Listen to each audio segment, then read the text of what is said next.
Hello guys, welcome back to our channel. তো ফিরে এলাম আজকে নতুন একটা ভিডিও নিয়ে।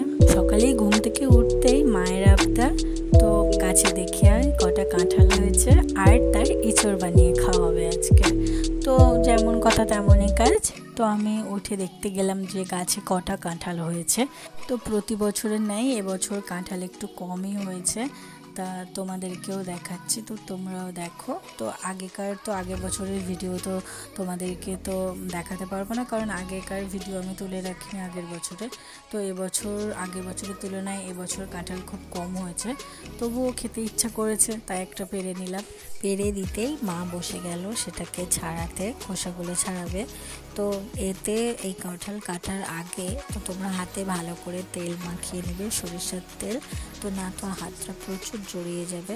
তো আমি কাটতে পারি না, তাই মা আমাকে শিখিয়ে দিচ্ছিল, দেখিয়ে দিচ্ছিল যে কেমন করে কাটতে হয়।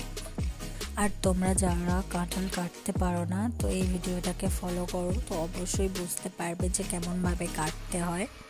তো কাঁঠালটাকে সিদ্ধ হওয়ার জন্য আমি প্রেসার কুকার ব্যবহার করেছি, আর তোমরা এটা উনুনে কড়াতেও ঢাকা দিয়ে ভাপিয়ে নিতে পারো। আর তোমরা যদি এটা প্রেসার কুকারে ভাপাতে চাও তাহলে স্টেপ বাই স্টেপ ফলো করো, তাহলে বুঝতে পারবে। অবশ্যই মনে রাখবে প্রেসার কুকারে 3 থেকে 4টে সিটি মারবে, তারপরে নামিয়ে নেবে। আমি যেহেতু এঁচোড় চিংড়ি করব, তাই আমি ফার্স্ট চিংড়িটাকে ভেজে নেব। তো এটা আমাদের পুকুরের ছোট ছোট চিংড়ি মাছ। তো তোমরা চাইলে বাজার থেকে বড় বড় যে চিংড়িগুলো হয় সেগুলোও তোমরা ব্যবহার করতে পারো। তো চিংড়িটা আমি অল্প আঁচে আস্তে আস্তে ভেজে নেব।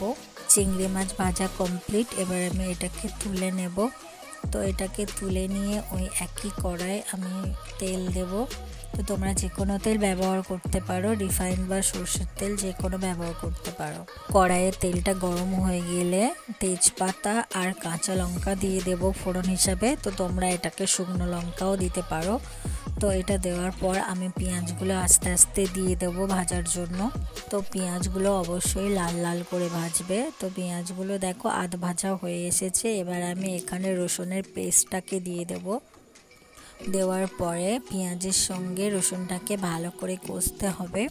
তো তোমরা এখানে অবশ্যই স্বাদ মতো চিনি দেবে। তো চিনি আমাদের তরকারির স্বাদটাকে বাড়ায়। একই সঙ্গে আমি আদার পেস্টটাকেও দিয়ে দিলাম। তো দিয়ে ভালো করে নাড়তে থাকবো। তো ভালো করে নেড়ে চেড়ে আমি যেই কাঁঠাল আর যে আলুটা সিদ্ধ করে রেখেছিলাম, তো ওটা এবারে আমি দিয়ে দেবো কড়াতে। তো দিয়ে নাড়তে থাকবো, ভালো করে নাড়িয়ে চাড়িয়ে এতে দেব স্বাদ মতো নুন আর হলুদ গুঁড়ো এবং লঙ্কার গুঁড়ো। তো তোমরা যেরকম ঝাল খাবে তো সেরকমই লঙ্কার গুঁড়ো দেবে।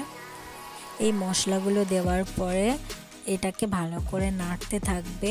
যত ভালো করে নাড়বে তো এর স্বাদ ততটা ভালো হবে। তো ভালো করে এটাকে কষতে থাকবে। তো ভালো করে কষে কষে এটাকে জল ঢেলে দেবে।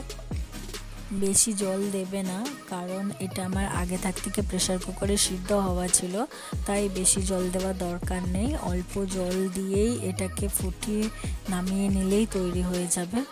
তো দেখো আমার জলও কমে গেছে। তো এতে আমি চিংড়ি মাছ ছড়িয়ে দিলাম এবং গরম মশলা বাটা ছিল, গরম মশলাটাও ছড়িয়ে দিলাম। তো এবারে আমার রান্না কমপ্লিট হয়ে গেছে। তো পরিবেশনের জন্য রেডি। তো তোমরা এটা ভাত পাতে অবশ্যই ট্রাই করে দেখো, তো খুব ভালো লাগবে। খেতে খুব টেস্টি হয়েছিল। আর তোমরা ট্রাই করে বলো আমাকে যে তোমাদের রান্নাটাও কেমন হয়েছে। আর ভিডিওটা কেমন হয়েছে জানিও, লাইক কমেন্ট শেয়ার করো, অ্যান্ড পরের ভিডিওর জন্য রেডি থেকো। তো ওকে গাইস, বাই।